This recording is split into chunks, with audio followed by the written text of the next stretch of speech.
Bismillahirrahmanirrahim. Assalamualaikum warahmatullahi wabarakatuh.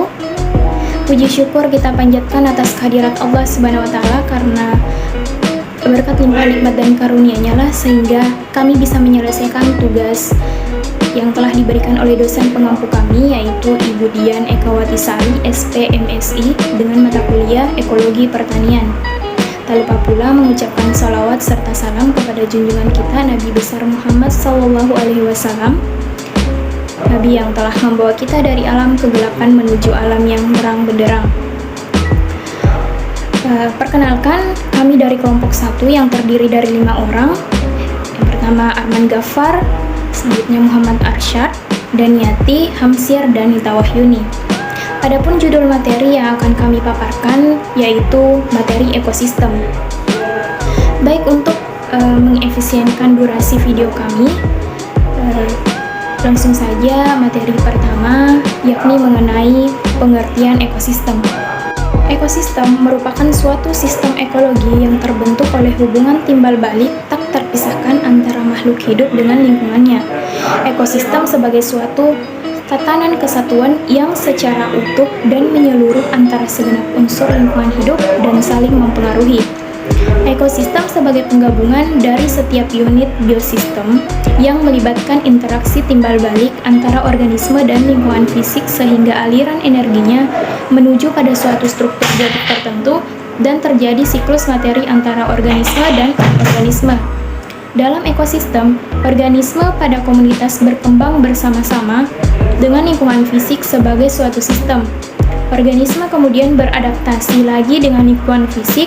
Sebaliknya, organisme juga mempengaruhi lingkungan fisik untuk kelangsungan hidupnya. Di sini di slide kami ada beberapa pengertian ekosistem menurut para ahli. Yang pertama ada Woodbury tahun 1954. Beliau menyatakan bahwa ekosistem merupakan tatanan kesatuan secara kompleks di sebuah wilayah yang terdapat habitat, tumbuhan, dan binatang. Yang kedua ada A.G. Tansley 1935. Beliau mengatakan bahwa ekosistem sebagai suatu unit ekologi di mana di dalamnya terdapat struktur dan fungsi. Selanjutnya, menurut Undang-Undang Lingkungan Hidup tahun 1997, ekosistem sebagai tatanan satu kesatuan cara yang begitu utuh serta menyeluruh antara segenap unsur lingkungan hidup untuk saling mempengaruhi. Dan yang terakhir ada Odum 1993. Beliau menyatakan bahwa ekosistem merupakan seperangkat unit fungsional dasar dalam suatu ekologi yang di dalamnya tercakup organisme dan lingkungan. Itulah mengenai pengertian ekosistem menurut para ahli. Saya akan melanjutkan materi yang dibawakan teman saya, komponen ekosistem. Komponen ekosistem merupakan bagian dari suatu ekosistem yang menyusun ekosistem ini itu sendiri, sehingga terbentuk sebuah ekosistem. Komponen dalam ekosistem kemudian terbagi lagi menjadi dua macam komponen. Yang pertama komponen biotik atau hidup, dan kedua komponen tak hidup atau abiotik. Komponen biotik pada suatu ekosistem adalah makhluk hidup sendiri, sebab ekosistem tak akan pernah terbentuk tanpa adanya makhluk hidup. Beberapa contoh dari komponen biotik yang ada di lingkungan sekitar kita antara lain organisme autotrof atau produsen. Mengapa organisme autotrof disebut sebagai produsen? Karena organisme ini mampu membuat makanannya sendiri. Bahkan ia membuat makanan bagi organisme lain yang tinggal di ekosistem tersebut. Produsen kemudian akan membuat makanannya dengan menyerap senyawa serta zat-zat organik. Kemudian organisme heterotrof atau konsumen. Organisme ini memiliki sifat yang berbeda dengan organisme pertama. Organisme heterotrof memperoleh makanan dari organisme autotrof atau produsen dan akan memakan sesama organisme heterotrof lainnya. Yang ketiga, penguraian atau dekomposer. Penguraian atau dekomposer merupakan golongan terakhir dari komponen biotik dalam sebuah ekosistem, karena adalah organisme yang mengurai sisa-sisa makanan makhluk hidup. Yang pertama heterotrof dan autotrof yang telah mati. Dengan kata lain, penguraian ini organisme yang bekerja untuk merubah bahan-bahan organik dari organisme yang bekerja untuk mengubah bahan-bahan organik dari organisme yang telah mati menjadi senyawa anorganik. Ya, komponen abiotik atau komponen tak hidup.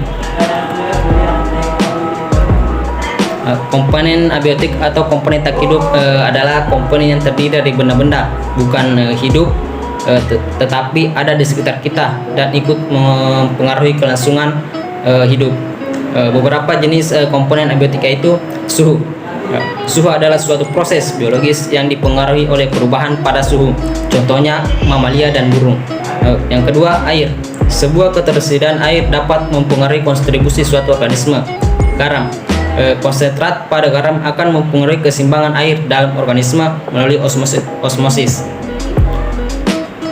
Ya, sinar matahari. Intensitas dan kualitas pada sebuah cahaya matahari akan mempengaruhi proses fotosintesis. Ini saya akan melanjutkan pemaparan materi dari sebelumnya. Materi selanjutnya itu ketergantungan pada ekosistem. Dalam ekosistem terjadi hubungan timbal balik dan saling ketergantungan antara komponen-komponen penyusun ekosistem.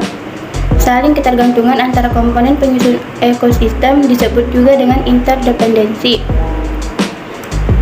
Ketergantungan pada ekosistem bisa terjadi antara komponen biotik dan abiotik. Berikut beberapa penjelasannya. Yang pertama, ketergantungan antara komponen biotik.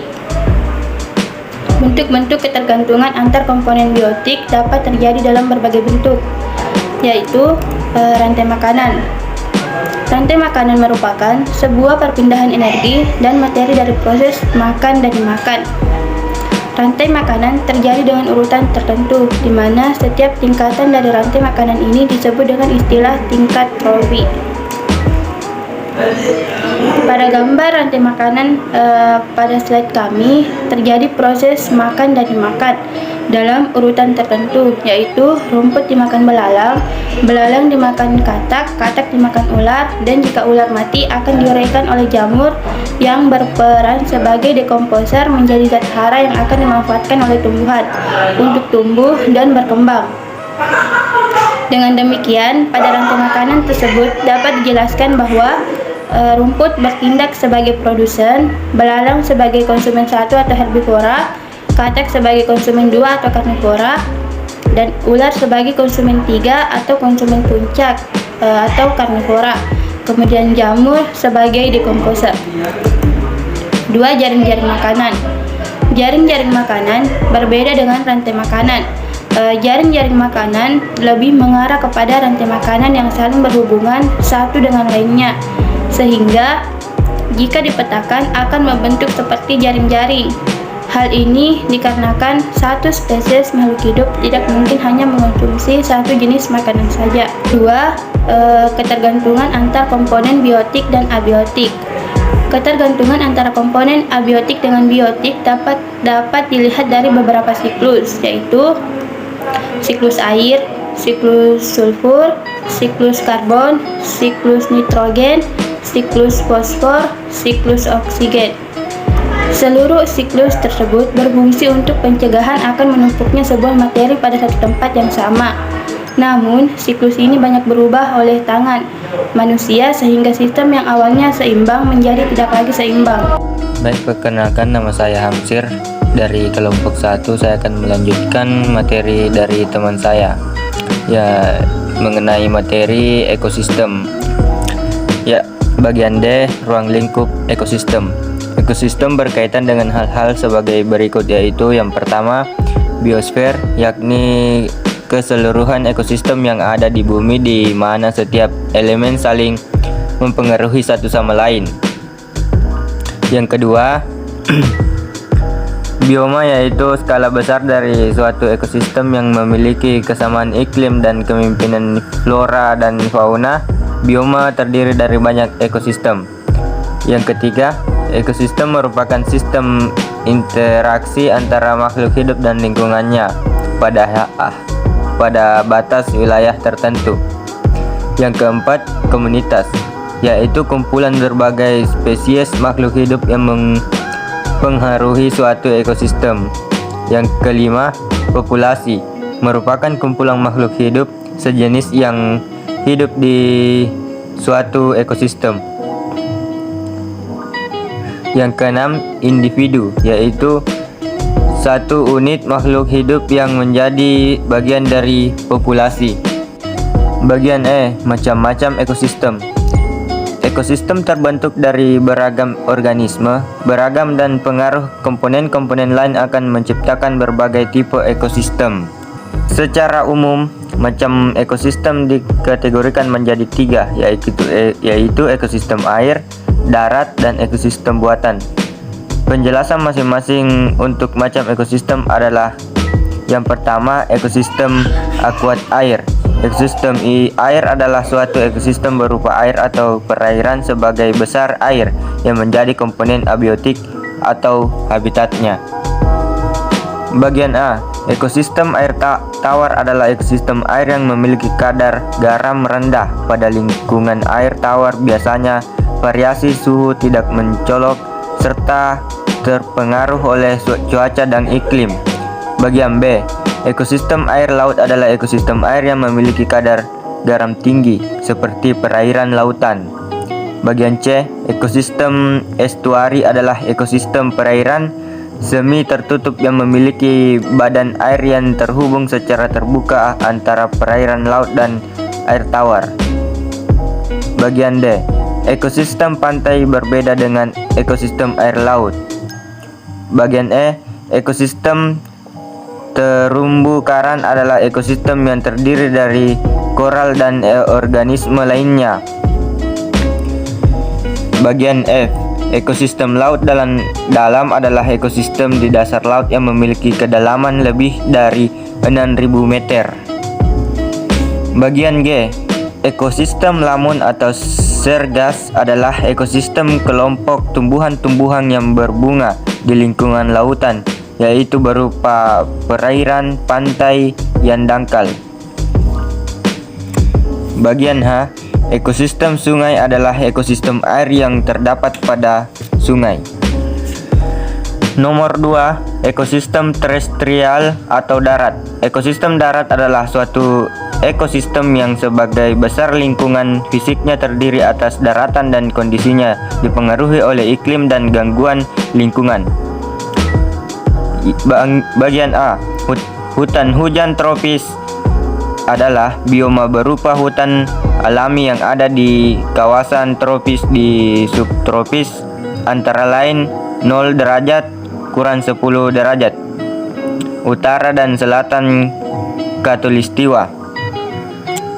Bagian B, sabana adalah hamparan yang ditumbuhi rumput atau semak perlu yang diselingi beberapa jenis pohon yang tumbuh menyebar seperti palem dan akasia.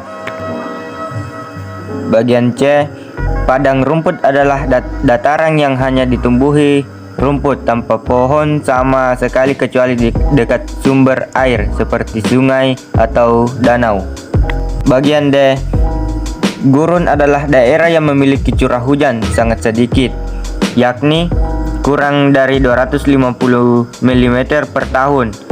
Bagian E, hutan gugur adalah bioma berupa hutan di wilayah tropis dan subtropis yang memiliki iklim hangat sepanjang tahun serta mengalami musim kemarau yang panjang berupa bulan.